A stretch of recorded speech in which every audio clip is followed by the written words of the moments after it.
Hey followers, this is Movie Maker Doug 55. Here we are again with my coach and mentor, Andy McPhee. And we also have another amazing guest, Brendan Monk. He's a personal friend of mine, and he has dealt his whole life with Asperger's just like me. How you doing, Brendan? I'm good, thanks, Doug. Good to Yeah, be thanks, here. I'm Doug. It's sure. good to see you're excited, man. I love it when you're excited. It's great. And Brendan, how you doing, mate? You're in Melbourne. I'm in LA. Doug's in Phoenix, Arizona. How's it going in Melbourne at the moment with COVID? You guys are in lockdown?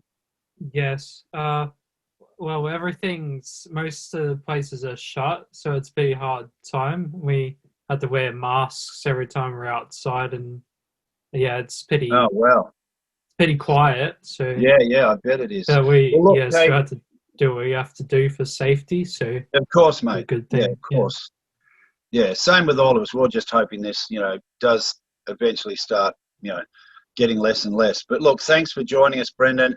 Just a quick Thank you. overview. You met Doug through when I started coaching. Both you ran about the same time and connected you both up because I believe that both of you support each other. Doug's very outgoing. You're a little more on the shy side.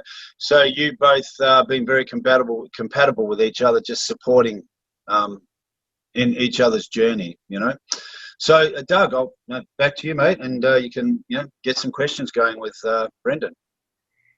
Yeah, I really admire Brendan. He's one of my heroes, no other way to put it, and I really believe in his Mm. potential. So yeah, I have a list of questions, and hopefully you have the answer for them, Brendan. My Cool. first one Thanks. is, first of all, I myself find it difficult to be in the workplace, but currently I'm building up a reputation in writing and screenwriting. What activities are you doing today, since you told me recently that, like me, you find it difficult to be in the workplace? Yes, full-time works, I think, because I don't fit in as well. I don't think so. Yeah, it's a bit hard for me.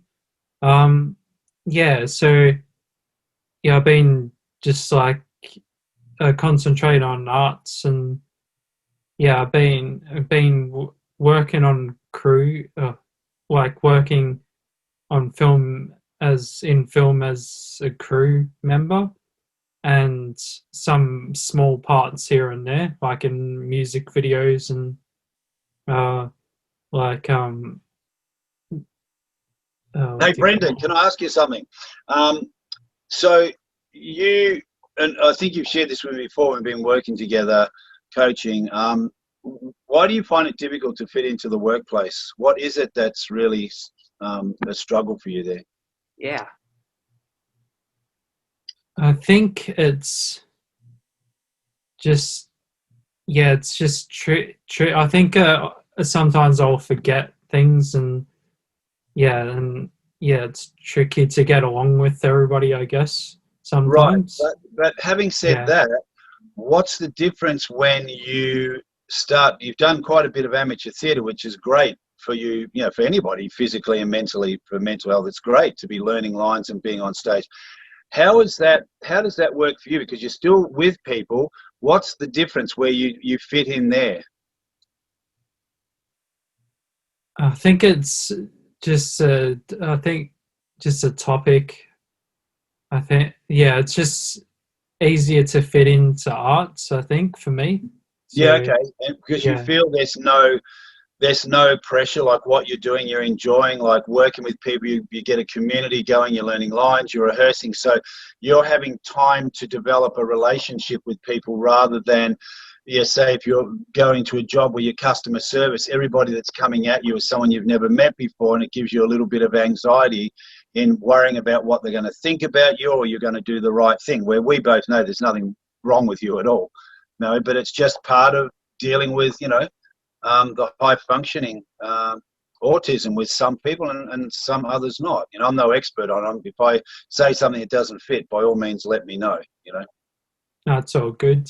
Yeah, it feels like it's more like random, I think, and it's different. Yeah. Like yeah. So it's like yeah. Apart from that, uh, Are you working on trying to get in the workforce? I think you mentioned to me once about being a barista. Yeah, I like to do baristering. Yeah. Yeah. And What is steps barista? have you taken to get into there to do that? I've researched a little bit, and yeah, I love coffee. So yeah. Well, so over the next few months, you're going to keep in touch with us, and you're going to go out and start approaching people to see if you can get a job in a small coffee lounge where you don't feel the pressure. Because once you do that, I'm sure it'll be a big breakthrough for you. Yeah, would definitely be something bit different. And yeah. Yeah, thanks, Doug. To you. Just a quick question that's kind of not on my list. What does barista mean? It's a coffee maker It's the person who at a does make the cafe. Yeah. coffees. Yeah. Ah, okay. So after that, my next one is what are your plans for the ongoing future regarding your workplace hopes and what you want to achieve in the future? Mostly focusing on arts, like I play guitar. I do parts in films. I recently shot a film with some friends that Andy was assisting with, and Oh, yeah, and yeah. Yeah, that was pretty good. These guys did amazing. There was a young guy I was coaching from Kazakhstan, and he was a script writer, and we grabbed one of his short scripts, and I had about 12 people during COVID. We were running this 3-month course, and everyone was doing great. And these guys said, why don't you guys just make a film? So they actually did it, and a lot of people were filming from their phones at home, and some were allowed out because you had allowed to have 5 people outside in the environment, So you're really at ease when you do that, Doug. I'm sorry, not Doug, Brendan. And I've watched you, and you teach guitar lessons as well. So it's not about your confidence. It's just like you would know this thing that comes up where you don't feel good enough, or you don't feel that you're going to fit into, yet you fit into acting and being on stage and filming and on crew. You get on well with people there, right? yes, yeah. It feels sort of more natural. It's hard, but it feels more sort of natural to me. Yeah, I because think you love it, right? It's something you value. passion and Yeah. Mm. And honestly, guys, when I was in high school a few years back, I always liked classes that involved creativity rather than figuring things out between the both of them. And my favorite class was art and English and anything that involved writing and creativity. In fact, I did NaNoWriMo in high school and wrote this screenplay, Mose and the Great Escape, in only a month. That's awesome. Yeah. Yeah, that's great. And so books here too. Oh, you've got his book. Yeah. It looks like you That's just his first passed one. it. Looks like you just Very passed good. it across the ocean to Brendan, Doug. Yeah, in fact, I threw it to him just before we began. Yeah. Oh, thanks. Yeah, I got it. Hey, Yeah. got it. That's Yeah, great. but there's Mose and the Great Escape. Yeah. That's funny. So, Brendan, can you just share a little bit about how difficult it was for you going through, difficult, and I'm not sure if it was. I know Doug's journey was, but what was it like for you as a young kid at school, like when you went to kindergarten, then primary school, and then high school, and then adulthood? Did you struggle with anything there? The schoolwork was a bit tricky, especially later on in primary school. Or I think it's called junior high in America, the US. But yeah, I got diagnosed at, I think, 2 or something, so it was pretty early. But when I got to know the name later on, like when I was a bit older, but it was just like a name and I didn't know what it was. Well, just can I interrupt there? Doug said exactly the same thing. He goes, he wasn't told, because he said all it would have been was a name to me, and I would have had no idea what it was. But like you just said, as he got older, what was it like for you, Doug, when you actually understood what the term was? Well, like I said in our first episode, once I was told about what it was and what it involved, I was glad that my parents finally told me, but at the same time, I kind of felt a little down. I felt like a failure because other students at my school district seemed to get through school easier than I did. Yeah. Yeah, that's interesting. Did you have that same sort of thing happen, Brendan, during school? Yeah, I felt like I was a bit different. Like, yeah, not being able to fit in sometimes, but certain people I fit in really well with, so it wasn't too bad in primary school. Did But you have any trouble sometimes with bullying at all, Brendan? not too much early on. Just the, I'd say probably the normal sort of amount. It wasn't over, like I was getting bored out day in and day out. It was sort of just like here and there, like probably, I don't know. It's, I So that was way got different pretty from you, well. though, Doug, wasn't it? Like you actually got bullied quite a bit, didn't you? Yeah. Early in my childhood and up until I left Estes, I was bullied by some students at my school district, and most of it took place between like 2002 to 2008, and I didn't like it, and it caused me to not really enjoy school that much. But the bullying, for the most part, kind of stopped in 2008 or 9. It was one of those years when I went up to one of my instructors and asked if I could tell the other students why I was what I was or who I Yeah. was. And And how did that go for you when you shared in front of the class to, have them understand? once I shared about my journey, which I had support from, other students that had Asperger's as well, most of the classroom, and to an extent, other classrooms of my generation of students, they finally understood. And some of the people that bullied me actually had they had of regret on their face. They were sort of like, man, if we knew that, we would have been more nice to you or something. You know what I mean? No, that's interesting you say that, right? And I still got bullied over the next few years, but it just wasn't as much. You know what I mean? So, having said that, just so two different stories. Like, you pretty much went through school without that happening, Brendan. Well, I sort of related to what Doug said then, because I think teachers explained to a lot of the students about what I had, and I actually used to make people, like I used to make fun of myself, and made other people laugh, and then people sort of. So Wow. had a couple of people who didn't like me, of course, like everybody, but a lot of them, yes, thought it was funny or something. That's sort of got how I got.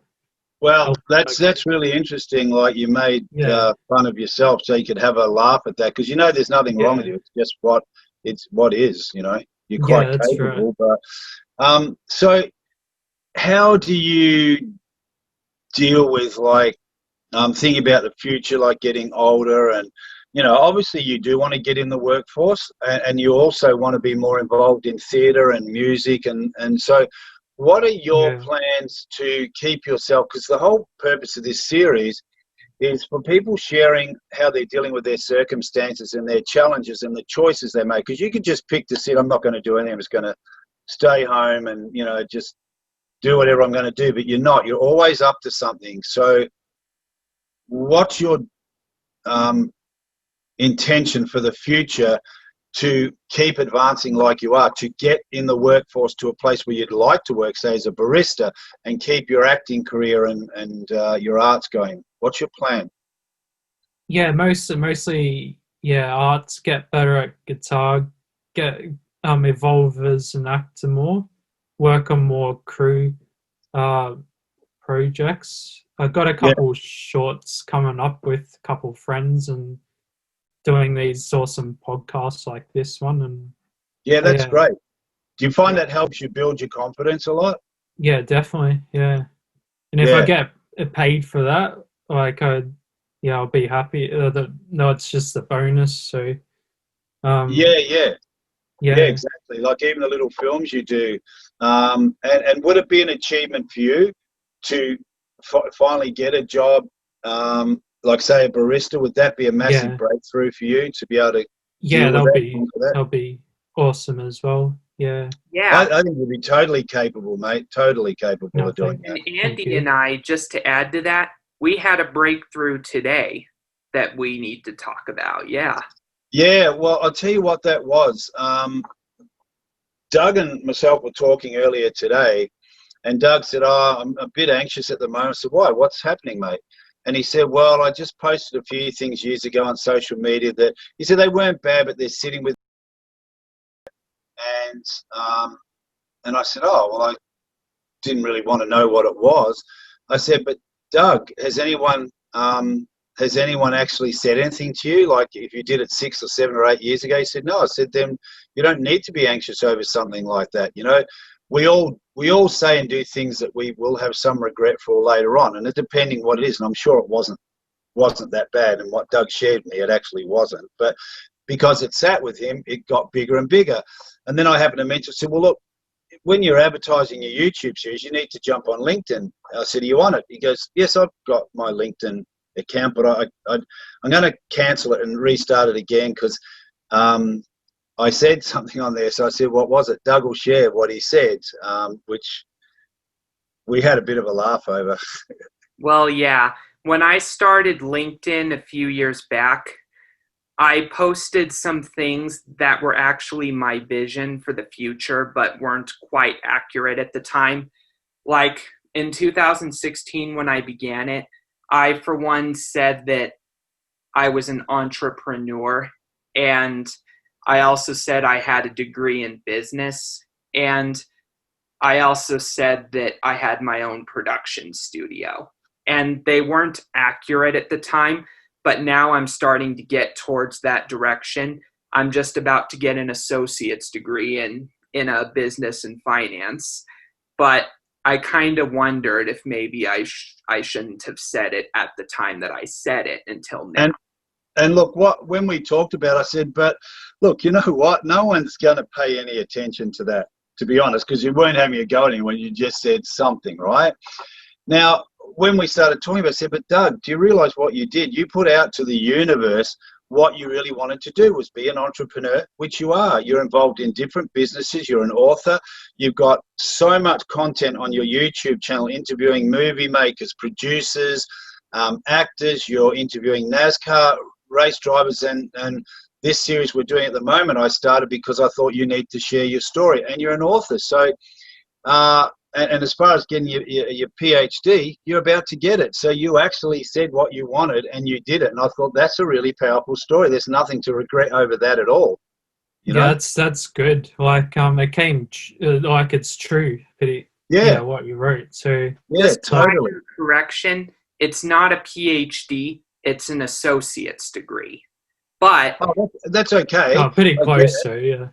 Yeah, pretty close. And if I can, if I feel like it in the future, I'm thinking I might actually go for a PhD, depending on where my life goes. That's amazing, Doug, because you've already said it. And what Doug said, he's going to keep his LinkedIn account. He's going to go on there and just start sharing and posting. He wanted to go on and apologize. There's nothing to apologize for. You didn't do anything wrong. You actually just spoke your vision out loud, and it's something that came true. It's different if you're derogatory or you're being mean or nasty. That's different. That's not what this is. Yeah.